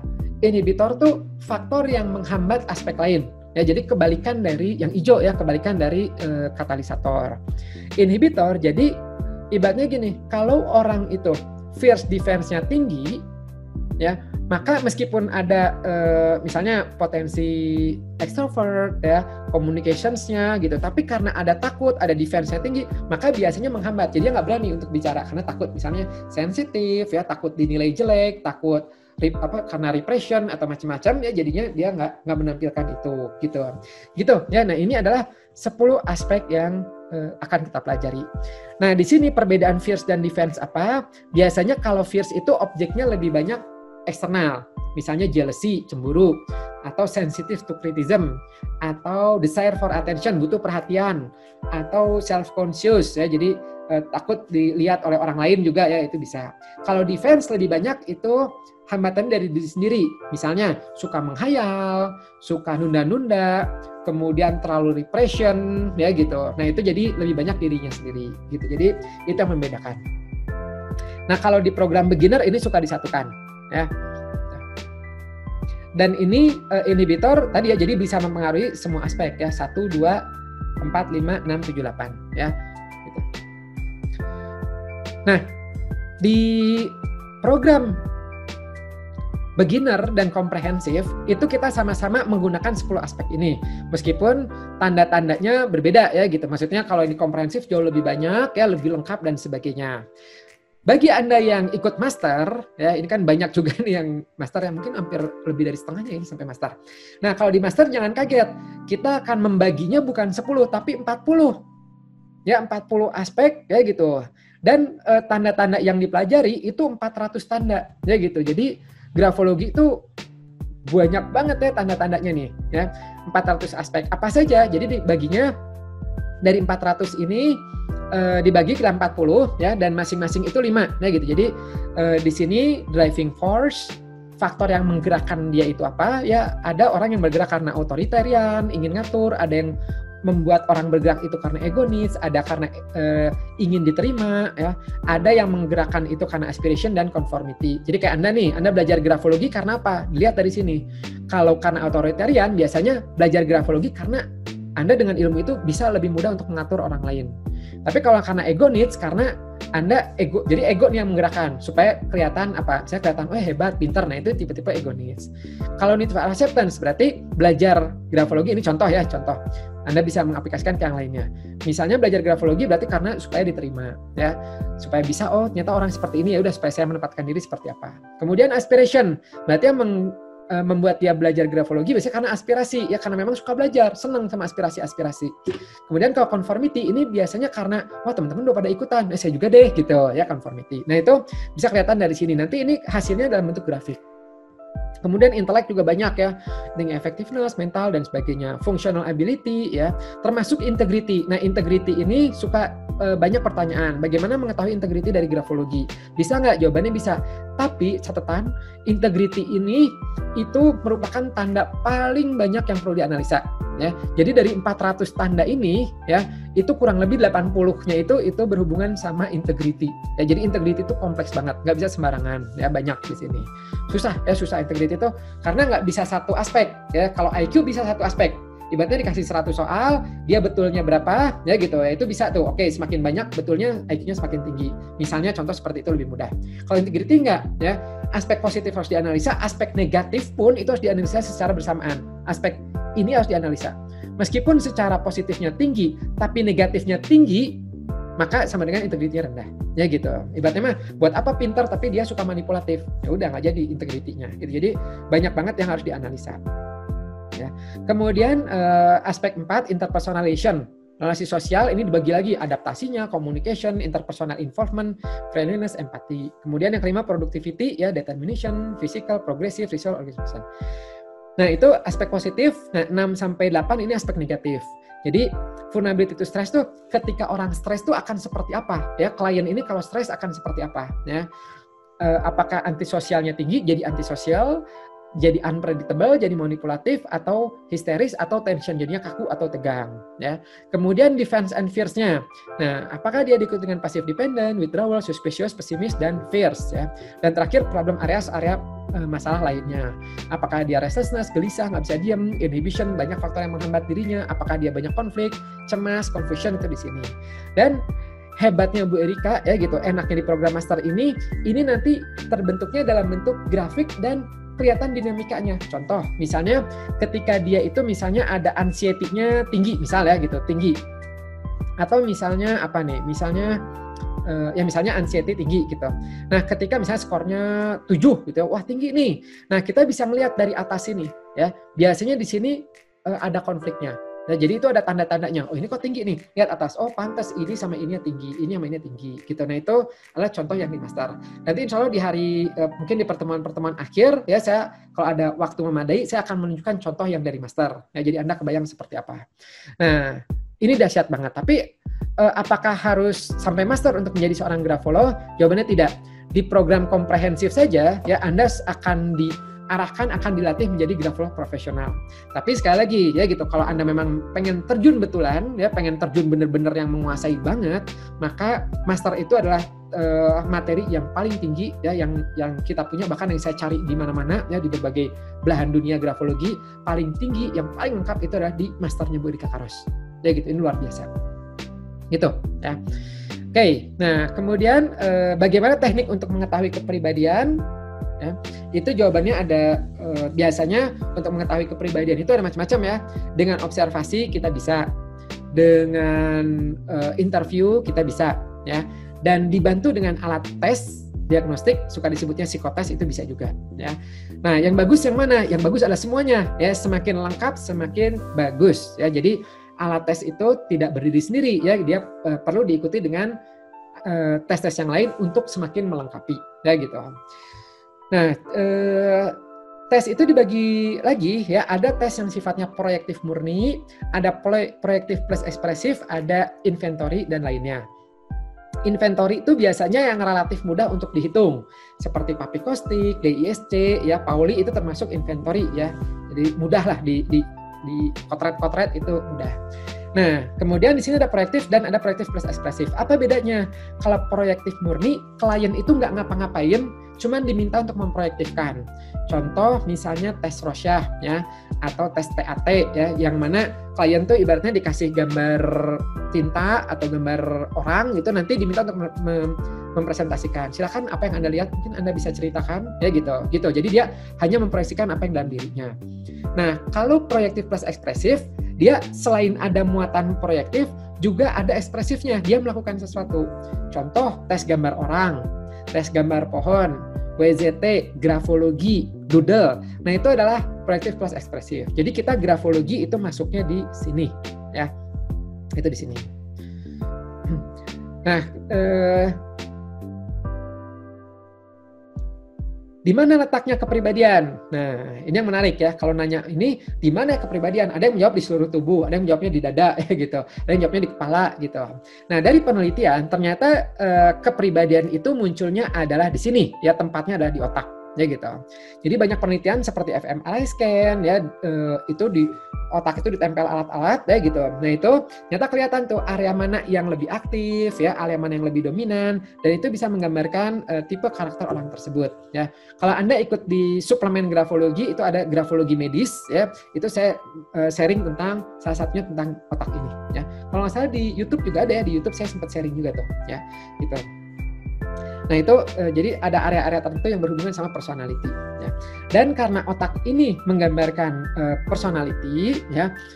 Nah, ini dia, jadi apakah dia itu periang, apakah dia jutek, apakah dia pemalu, yaitu dipengaruhi juga di otaknya ya, hormon-hormon dan sebagainya itu di otak.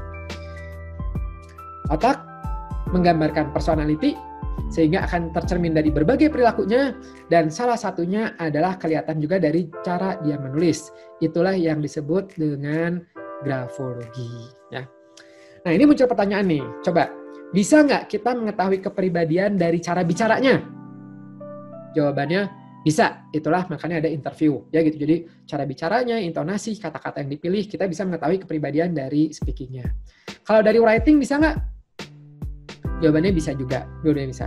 Nah, kalau pertanyaannya saya ubah, antara dua ini, mana yang lebih berpotensi menggambarkan kepribadiannya? Jawabannya adalah, nih, kalau speaking, ya, ini kalau dari yang saya baca ya, sumbernya dari Sel Kumar. Itu ketika speaking area otak yang aktif itu 15-20%-nya, sementara ketika writing itu ternyata 85-90%-nya itu aktif. Area brohanya bahasanya, area motoriknya, area memorinya, area hipokampus, talamus, dan sebagainya itu lebih banyak yang aktif, 80-90%. Sehingga karena kita tadi ngelihat bahwa personality itu dipengaruhi tempatnya di otak, sehingga karena menulis itu lebih banyak area yang aktif, ya berarti di situ potensi untuk menggambarkan kepribadiannya pun lebih banyak. Ya gitu, itu di situ ya, writing di sini. Nah, cuman biasanya kadang suka ada yang menjawab speaking itu lebih kelihatan kepribadiannya.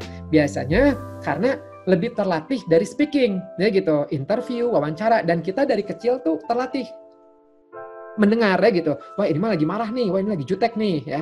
Beda sama tulisan. Kalau tulisan kita mungkin tidak tahu ya, tidak terlatih bahwa bisa ya dari tulisan itu menggambarkan kepribadian gitu. Nah, dengan kita belajar grafologi jawabannya bisa, dan itulah yang akan kita latih ya, mengoptimalkan di writing ini. Ya gitu, itu di sini. Penting nggak sih kita mengetahui kepribadian seseorang? Ya, jawabannya penting ya, penting banget di sini gitu. Nah, bahkan ada penelitian ya dari Herdenberg ya, salah seorang psikolog. Dia melakukan penelitian jangka panjang 16 tahun untuk menentukan faktor apa sih sebenarnya yang terpenting dalam keberhasilan seseorang, baik di organisasi, perusahaan, pekerjaan, juga bisa diterapkan dalam hubungan pasangan, relasi, pertemanan, dan sebagainya. Setelah dia mengumpulkan data lebih dari 7.000 perusahaan dengan 350.000 karyawan, beliau ternyata menemukan benang merahnya bahwa yang menentukan keberhasilan seseorang dalam bekerja itu ternyata bukan pendidikan, bukan S2, S3 lebih berhasil, enggak juga.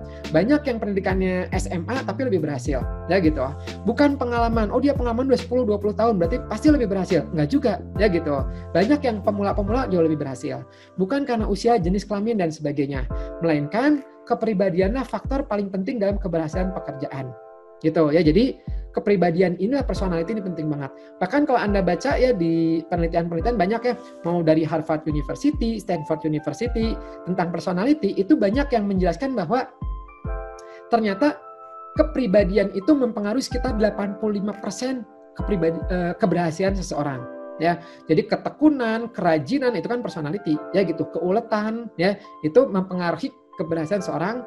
Dan kayak misalnya jurusan ya gitu, pendidikan itu sekitar 15%-nya. Memang bisa membantu, tapi membantunya ya untuk mempercepat aja ya gitu. Orang yang latar belakang teknik komputer misalnya ya gitu, mungkin lebih cepat untuk sukses di bidang digital marketing dibandingkan yang non IT ya gitu. Itu akan bantu gitu. Tapi kalau dari personality-nya yang non IT ini lebih ulet, lebih rajin, maka bisa jadi dia lebih berhasil dibandingkan yang latar belakangnya IT tapi dia secara kepribadian dia nggak oke, ya gitu. Jadi itu di sini.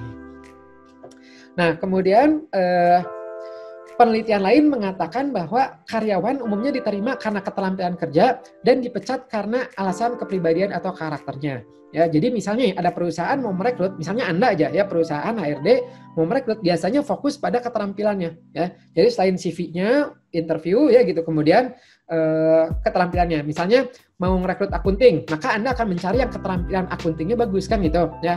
Oke, kamu bisa nggak bikin neraca keuangan, bisa nggak bikin buku laporan ini, laporan itu ya, pajak apa dan sebagainya ya gitu, keterampilan ya. Oke, bisa, ya udah diterima.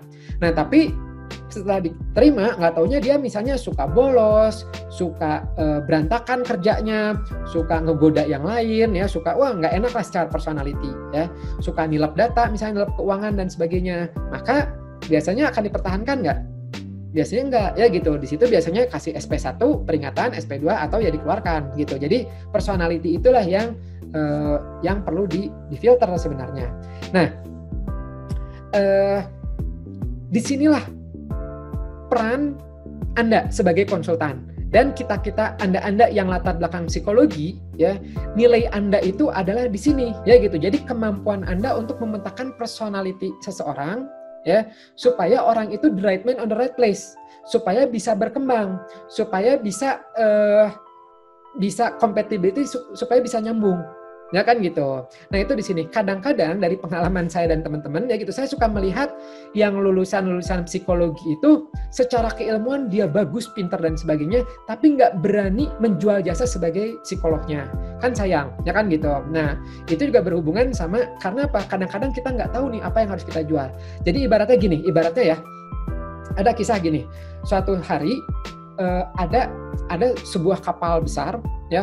Nah itu tuh ada bocor ya, jadi tenggelam terus ya. Kemudian akhirnya si perusahaan tersebut meng-hire seseorang untuk mencari titik bocornya dan dibetulkan. Nah gitu. Nah kemudian dipanggillah satu orang terus datang, kemudian udah gitu dia ngelihat kapal itu ya, kemudian udah wah besar tuh kapalnya. Kemudian dia ngelihat ada satu lubang di bawahnya ya, dan itu yang bikin kapal itu jadinya tenggelam. Akhirnya dia bilang, ini ada lubang kecil ya, gampang kok, nih laser udah beres. Kemudian ketika diminta tagihannya itu ternyata sekitar 80 juta ya untuk konsultasinya itu ya, untuk itu. Nah perusahaannya kaget kan, masa cuma untuk lubang kecil kayak gitu aja 80 juta, ini mah sebenarnya gampang gitu kan. Oh iya ada gitu. Nah orang itu bilang, iya memang untuk menemukannya itu ya itu gampang, tapi untuk mengetahui faktor apa yang mempengaruhi ini itu dan akhirnya titiknya di situ dan sebagainya, itulah ilmu itu yang lama, ya gitu. Begitu juga Anda yang kuliah psikologi, ya gitu. Ya, meskipun untuk mendengarkan pun kan itu ada ilmunya, gitu. Nah, disitulah yang ada efeknya ya gitu, dan itulah yang perlu dijual. Kadang-kadang kita suka nggak yakin untuk menjual jasa kita sendiri, betul? Makanya di psikologi saran saya sih ada pelajaran marketing. Ya digital marketing mah umum ya gitu. Minimal marketing bagaimana menjual jasa untuk mengembangkan diri bahwa psikologi itu butuh. Nah ini suka muncul pertanyaan juga nih. Oh ya, ini sedikit informasi untuk hari ini, mungkin materinya sedikit lebih ekstra ya, mungkin 10 atau 15 menit. Tadi kan awalnya juga kita undurkan ya gitu. Tapi insya Allah sampai situ. Nah, suka ada yang nanya, Kang, apa bedanya psikolog dan psikiater? Apa bedanya? Umumnya jawaban pertama yang sering kali dilontarkan adalah gini, psikiater itu mah boleh ngasih obat karena latar belakangnya dokter, psikolog nggak boleh. Nah, jawaban ini adalah jawaban yang nggak salah, tapi menurut saya kurang pas, ya gitu. Karena apa? Di satu sisi itu tidak menggambarkan siapa psikolog, ya kan gitu. Dan di sisi lain kalau orang awam yang mendengar kan jadinya kayak ya udah psikiater aja gitu kan, lebih oke gitu kan, karena ya bisa ngasih obat, psikolog mah nggak bisa gitu biasanya ya gitu. Ini kalau saya ya gitu, Anda mungkin punya jawaban versi yang berbeda. Sebenarnya banyak ya perbedaannya kan, latar belakang pendidikan boleh kita kasih tahu macam-macam. Cuman kalau saya cara paling mudahnya adalah memberi tahunya kayak gini. Psikiater itu latar belakangnya apa? Latar belakangnya adalah dokter. Nah sehingga biasanya yang datang ke dokter adalah apa? Yang sakit ya gitu. Nah jadi ini kalau saya nih, Anda mau setuju boleh, nggak setuju boleh. Jadi biasanya untuk membedakannya itu kayak gini. Ya, ini saya gambar di sini ya. Jadi kalau kita itu orang itu normal, ya ini situasi kita normal sehari-hari, ya gitu. Nah kalau psikiater, kalau kita itu ada gangguan atau sakit atau apa, jatuh di bawah, ini psikolog bisa ya terapi dan sebagainya. Cuman kalau butuh obat dan sebagainya itu psikiater, ya psikiater. Nah psikolog itu kayak gini, jadi kita itu kan kita sehari-hari ini normal, tapi kan kita bisa dikembangkan, ya kan gitu. Saya supaya optimal masuk jurusan apa ya, supaya lebih berkembang, saya kerjanya di apa ya, saya supaya keluarga lebih harmonis kayak gimana ya gitu. Nah untuk mengoptimalkan potensi diri dan sebagainya itu biasanya psikolog, ya psikolog gitu. Jadi kita bagaimana mengembangkan Anda baik-baik aja, tapi Anda bisa jauh lebih optimal dengan cara seperti ini. Gimana ya cara saya supaya cepat belajar? Ke psikiater atau psikolog? Psikolog biasanya, meskipun psikiater bisa, ya gitu. Psikiater bisa, tapi psikolog biasanya lebih mengembangkan. Makanya kenapa kalau mau rekrutmen biasanya ke psikolog atau psikolog atau psikiater? Biasanya ke psikolog, ya. Karena apa? Untuk menempatkan posisi-posisi ini, gitu. Nah itu adalah biasanya kalau saya membedakannya seperti itu, ya gitu. Makanya saat ini berkembang banget yang namanya psikologi positif. Jadi kalau dulu ya zaman saya kuliah kebanyakan tes psikologi dan sebagainya ngelihat faktor negatif dari individu tersebut. Tes, wah ini gangguan ini, wah ini masalahnya ini, wah ini faktor kompleks sama orang tua, wah ini fokusnya ke situ. Sebenarnya enggak ya gitu. Sekarang itu bagus psikologi positif ya, di beberapa universitas sudah mulai ke situ. Jadi fokusnya bukan ini tapi oke, dengan ini apa yang bisa dikembangkan. Nah itu di sini. Nah tes grafologi pun sama ya gitu. Kenapa saya menyinggung ini? Nanti kita pun akan mengarahkannya ke situ. Meskipun kita perlu warning dengan negatif-negatifnya, tapi kita fokus di sini ya gitu. Nah itu adalah psikologi, psikiater dan grafologi. Nah, ini mah udah ya, ini tadi. Nah, kemudian apa sih arti grafologi itu? Nah, grafologi itu atau suka juga disebut analisa tulisan tangan, ya, merupakan salah satu sistem hasil penelitian yang sudah tervalidasi untuk menggambarkan kepribadian seseorang melalui analisa tulisan tangannya, ya. Kemudian ini, ya saya loncat ke bawah, asesmen grafologi ini membantu kalangan profesional yang terlibat di bidang konseling dan psikologi. Ya gitu. Jadi ada yang latar psikologi banyak, ada yang non psikologi tapi terlibat di konseling itu banyak juga. Ya gitu. Nah itu adalah arti dari psikologi. Ya arti dari grafologi. Nah, muncul pertanyaan, apa sih manfaat grafologi? Ya, manfaat grafologi itu kita kelompokkan ada beberapa. Secara umum intinya adalah kita menggambarkan kepribadian, ya, mengetahui karakter, potensi, motivasi orang tersebut, ya. Apakah seperti 10 aspek tadi bisa bagaimana emosinya, bagaimana pola pikirnya, kelebihannya, ya, percaya dirinya dan sebagainya, termasuk hambatan-hambatannya. Ini secara umum. Nah, selain itu, grafologi juga bisa Anda aplikasikan untuk orang tua, ya, yang untuk ingin mengetahui anaknya seperti apa, ya gitu. Jadi memahami potensi anaknya lebih baik. Nah, cuman memang grafologi itu bisa dipakai biasanya setelah anak itu bisa menulis, biasanya umur 8 tahun ke atas. Bagaimana kalau umurnya di bawah itu, ya? Bisa pakai doodle test, ya. Doodle test itu tes gambar, ya.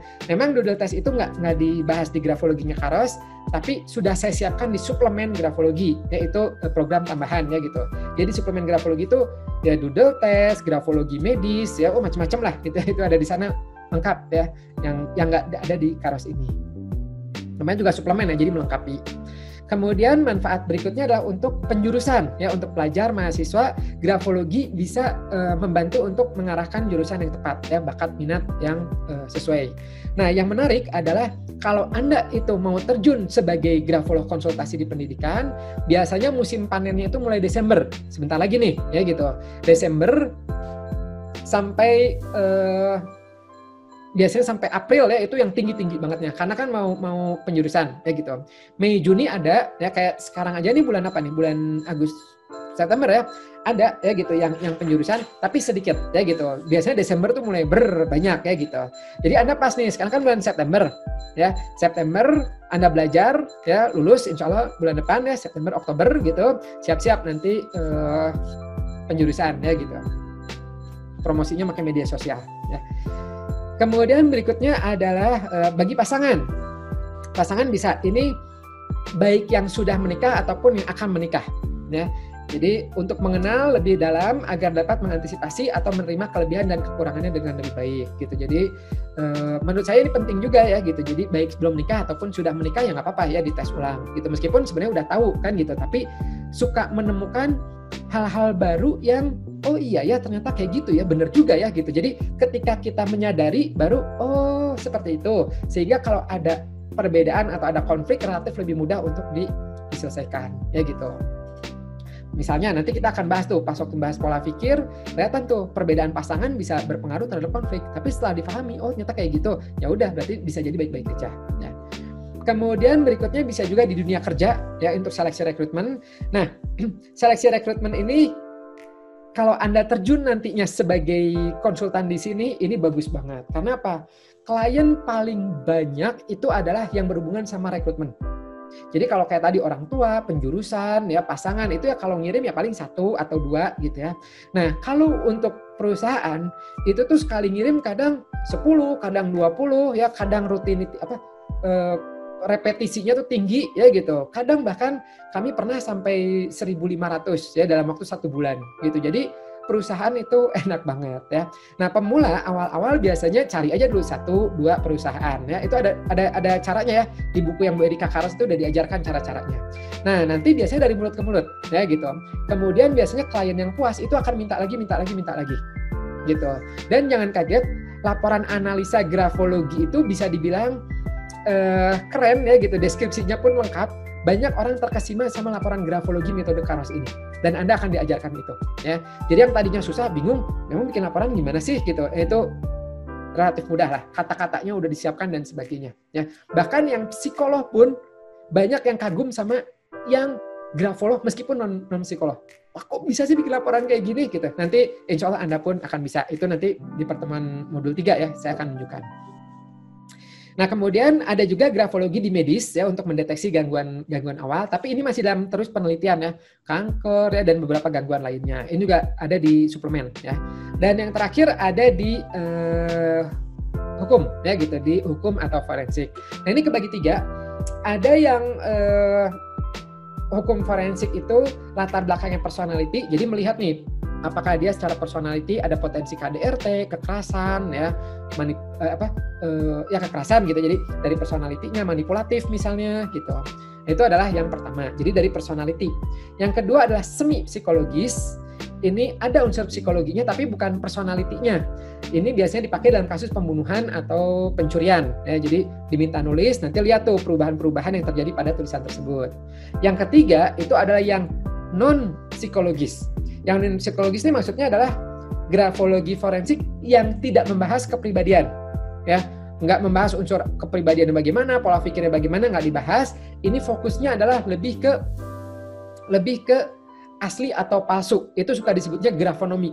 Ya, biasanya kan suka ada tuh, oh ini tanda tangannya asli, ini tanda tangannya palsu. Itu namanya grafonomi. Dan itu memerlukan bidang keilmuan tersendiri. Jadi dengan kata lain, grafolog belum tentu grafonom, belum tentu dia punya ilmu untuk mengetahui asli atau palsu. Ya, kalau nggak tahu ilmunya kadang-kadang suka ya secara ini aja, oh ini kayaknya asli, kayaknya palsu. Ya, padahal itu ada ilmunya, ada pengukuran dan sebagainya. Begitu ya kebalikannya, grafologi forensik yang grafonom belum tentu dia grafolog. Ya gitu. Nah, kalau saya alhamdulillah udah dua-duanya, ya, grafologinya ya di Karos, grafonominya di Kido Kurs ya di Hawaii, Honolulu. Nah, juga kebetulan saya itu dipilih juga dari menjadi tim Komite Akreditasi Nasional ya dari Badan Sertifikasi Nasional untuk mengakreditasi lab 4 di Indonesia ya gitu. Jadi laboratorium forensik di Indonesia ya itu saya yang mengakreditasi merekanya. Oke, alatnya bagaimana? Udah bisa belum ininya ya gitu? Udah bener nggak penggunaannya? Alurnya bagaimana gitu? Nah, kalau Anda ada yang tertarik untuk grafonomi, hubungi saja kami karena ahli di Indonesia itu masih sedikit sekali ya, sedikit sekali. Sementara yang butuh itu bisa dibilang banyak ya. Yang butuh itu banyak banget gitu. Jadi banyaklah di luar kita yang butuh bantuan ahli yang bisa bantu mereka. Pemalsuan itu banyak sekali ya. Gitu. Nah, itu adalah yang grafonomi. Nah, itu adalah pemanfaatan grafologi ya gitu. Nah, kemudian kita lanjutkan ya materi berikutnya yaitu adalah pengguna jasa grafologi. Pengguna jasa grafologi kalau di Eropa itu sudah banyak banget, 80% lebih ya, ini sudah banyak ya. Di Amerika juga sudah banyak. Nah, kalau di Eropa itu yang paling banyak itu adalah Prancis. Ya, Prancis banyak banget. Ya. Jerman dulu sempat banyak, tapi karena waktu periode Nazi ya, Hitler berkuasa kan banyak ahli-ahli yang keluar, banyak grafolog-grafolog yang dibantai ya, karena alasannya mereka menggunakan hukum ramal. Kemudian ada juga yang namanya Max ini bukan Max Planck, Klages ya, Ludwig Klages. Itu bagus ya, secara ilmu grafologi bagus, mengembangkan grafologi bagus, tapi dia mematikan grafolog-grafolog lainnya gitu ya. Nah, kemudian udah gitu di Amerika juga banyak ya. Banyak ya menggunakan grafologi. Nah, di Indonesia bagaimana? Di Indonesia baru 10-20 tahun belakangan ini mulai banyak, tapi ahlinya masih sedikit ya. Dan ketika periode COVID ini, ya itu semakin banyak perusahaan yang meminta tes pakai grafologi. Jadi, ya Anda untuk mendalami, merefresh materi grafologi ini lagi, apalagi yang baru-baru daftar, itu menurut saya itu adalah momen yang pas banget untuk belajar grafologi. Dalemin. Ya, kemudian buka jasanya, ya kasih tahu ke perusahaan-perusahaan bahwa Anda itu nanti setelah lulus ya, bahwa Anda itu membuka layanan grafologi bisa membantu tes mereka, ya meskipun jarak jauh. Jadi gini, kemarin waktu COVID, ya gitu, itu kan banyak perusahaan yang merumahkan karyawannya, ya gitu, yang merumahkan karyawannya, sehingga bahkan ya, yang PHK juga banyak ya gitu. Nah, kemudian sekarang mulai kembali lagi tuh, mulai banyak yang hire. Ya, mulai banyak yang merekrut lagi gitu. Tapi mereka nggak berani untuk melakukan tes secara langsung, apalagi klasikal. Jadi bagaimana caranya? Caranya dengan grafologi. Di situ kesempatan Anda untuk masuk, ya gitu. Nah, itu di sini. Nah, kalau di Eropa ini banyak ya. Bahkan FBI, CIA itu juga dari tahun 30 atau 40 ya itu udah menggunakan grafologi ya. Di perbankan ya, Swiss apa dan sebagainya, di farmasi ya itu pakai. Nah, di Indonesia juga ini sudah banyak banget ya, dan bukan perusahaan-perusahaan kecil saja ya gitu, tapi perusahaan besar juga itu sudah menggunakan. Ya, ada dari kepolisian ya, TNI terutama angkatan laut ya. Kental tuh. Angkatan darat juga ya, dulu Pak Nimpuno kan angkatan darat ya, itu kental banget grafologi. Kemudian Pertamina, PUPR, Astra dan sebagainya ya ini mendalami. Wardah ya, ini Paragon juga ini termasuk yang aktif ya grafologinya itu. Bio Farma juga mulai mencoba. Itu banyak banget gitu. Jadi perusahaan kebagi dua. Ada perusahaan yang HRD-nya belajar grafologi ya, jadi nanti untuk membantu rekrutmen mereka. Ada yang menggunakan pihak ketiga ya, jadi mereka nggak melatih, tapi mereka meminta konsultan-konsultan untuk menjadi ahlinya gitu ya. Jadi kesempatan Anda ini banyak. Oke, materi hari ini sampai sini dulu ya. Ini kalau 15 menit ya gitu. Oke, ada pertanyaan? Bisa diikuti nggak materinya? Seru nggak sih? Mungkin Anda yang sudah pernah, semoga bisa merefresh lagi ya, jadi semangat di sini. Wah, bisakah gitu, besar ini kalimatnya. Ya. Seru. Nah, seru ya, alhamdulillah. Nah, terutama harapan saya ya, kenapa saya berharap Anda ikut 12 ini, karena saya bukan sekedar akan mengajarkan ilmunya. Ya, ilmu mungkin bisa Anda pelajari tanpa ketemu saya pun bisa. Ya gitu. Anda mau baca bukunya, bisa, silakan. Harapan saya bukan itu saja, tapi saya berharap saya bisa memotivasi teman-teman semua, ya, sehingga bisa menjadi ahli praktisi grafologi di Indonesia. Ya gitu. Umur Anda kan banyak yang umur masih di kepala 2, banyak yang belajar ini. Kepala 3, tapi memang rata-rata kepala 4 ya gitu. Kepala 4 gitu. Nah, harapannya kan adalah nanti bisa bekerja di rumah ya. Dan ini investasi jangka panjang. Ilmu Anda belajar saat ini, Bu Erika Karos ya sampai umur sekarang kemarin Juli kemarin 90 tahun kan gitu ya, itu masih mengaplikasikan grafologi di rumah ya gitu, enak gitu. Saya alhamdulillah dari sejak dulu ya lulus kuliah sampai sekarang ya banyak berkecimpung di grafologi. Anda pun saya harap demikian ya gitu. Itu ya, jadi harapannya bisa memotivasi teman-teman semua. Oke, saya coba cari pertanyaan, mungkin 3 pertanyaan dulu dari sini ya. Kang, self underestimation di aspek 3 berarti bisa jadi inhibitor ya? Betul ya, jadi aspek 3 itu tadi mana aspek 3? Nah, ini ya aspek 3, ini katalisator sehingga ketika self confidence-nya rendah, maka dia menjadi inhibitor ya. Betul. Kemudian kan kalau pastosity yang mana itu nanti di 8 ya. Tebal-tebal tulisannya, tebal-tebal. Nah, ini ya dari Mbak Farah. Contoh tulisan yang dikasih teman saya pakai kertas F4 bukan A4. Bisa dipakai? Bisa, pakai aja ya. Untuk belajar mah apapun itu pakai saja. Nanti akan saya jelaskan panduannya. Nah, tapi kalau misalnya Anda mau dari sekarang ya, cara panduannya bagaimana? Anda bisa buka bundel. Nah, di bundel Anda bisa buka halaman, ini sementara dulu ya, nanti penjelasannya di hari-hari berikutnya. Di halaman 14 atau 15 ya, 14 dan 15, itu ada instruksinya. Kertasnya apa, kalau individual seperti apa. Nah, Anda bisa baca aja dulu ini, ya gitu, baca aja dulu. Ya gitu, nanti akan saya jelaskan di pertemuan berikutnya. Kemudian, lagi nih ya. Kan untuk katalisator dan inhibitor sama-sama mempengaruhi aspek 6 dan 7. Bisa mempengaruhi aspek 1, 2, bisa ya. Bisa, itu bisa mempengaruhi aspek semuanya. Cuman yang paling signifikan adalah 6 dan 7. Kang, materi PowerPoint-nya bisa nggak? Nggak ya, kalau materi nggak saya sharing, tapi nanti rekaman videonya ada. Jadi Anda bisa nonton ulang. Karena itu ada copyright-nya dan tidak diizinkan oleh Bu Erika Karos ya. Apalagi nih. Kang, apakah ada perbedaan untuk pengelolaan skala dalam mengelola laporan gelar CHA dan CMA? Iya, CMA itu nanti cara mengukurnya akan berbeda banget ya, beda sama komprehensif beda. Di cara pengukurannya berbeda ya, berbeda. Ini saya tunjukkan sedikit nih seperti apa sih master itu cara mengukurnya. Ini pengukurannya. Nah, ini nanti ada standar-standarnya yang itu harus kita analisa ya, kita ukur. Pakai ini, kalau master tuh harus pakai milimeter, penggaris milimeter itu.